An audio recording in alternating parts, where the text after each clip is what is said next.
ఇక్కడ వెంకటేశ్వర స్వామి మహిమ కూడా ఉంది. ఏది నడిపించినా వెంకటేశ్వర స్వామి నడిపిస్తాడు. మనం నిమిత్త మాత్రం.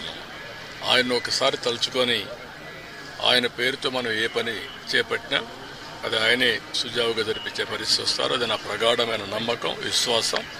అందుకే నేను నిద్రలేస్తే ఎప్పుడైనా సరే నాకు ఏ కష్టం వచ్చినా ఆయన ఒకసారి తలుచుకొని దానిపైన నిర్ణయం చేసుకుంటాను. ఆ నిర్ణయం ఎప్పుడు కూడా నేను తప్పు చేయకుండా ముందుకు పోయేదానికి ఉపయోగపడతా ఉంది. ఇక్కడుండే వాళ్ళు కూడా ప్రతి ఒక్కరూ ఇక్కడ పనిచేసే వాళ్ళు కానీ వచ్చే భక్తులు కానీ పవిత్రమైన భావంతో మీరు ఇక్కడ ఉండాల్సిన అవసరం ఉంది. మీరు పవిత్రంగా ఉండడమే కాకుండా దివ్యక్షేత్రాన్ని పవిత్ర క్షేత్రంగా శాశ్వతంగా ఉండాలంటే భక్తుల్లో ఆ భావన రావాలి, మేనేజ్మెంట్లో ఆ భావన రావాలి, శ్రీవారి సేవకుల్లో ఆ భావన రావాలి.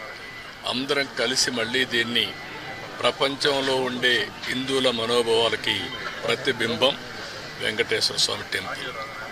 అందరూ కూడా ఇక్కడ ఏం జరిగినా కూడా ఆలోచిస్తూ ఉంటారు. ఇక్కడికి వచ్చినప్పుడు ఎక్స్పీరియన్స్ చేస్తారు. అలాంటి ఎక్స్పీరియన్స్ చేసే సమయంలో దీన్ని అందరం కూడా ఈ ఎకో సిస్టాన్ని ఎట్లా కాపాడడానికి పూర్తిగా సహకరించమని అందరికీ చెప్పాను. మార్నింగ్ కూడా కొన్ని ఆదేశాలు ఇచ్చాం. ఆదేశాలన్నీ పాటిస్తానని చెప్పి నేను ఆశిస్తున్నా. ఎప్పటికప్పుడు గవర్నమెంట్ ఓవరాల్ గైడెన్స్ ఇస్తాం. పాలక మండలి లేకపోతే ఎక్కువ మేనేజ్మెంట్ అన్నీ కూడా జాగ్రత్తగా చూసుకుంటాం.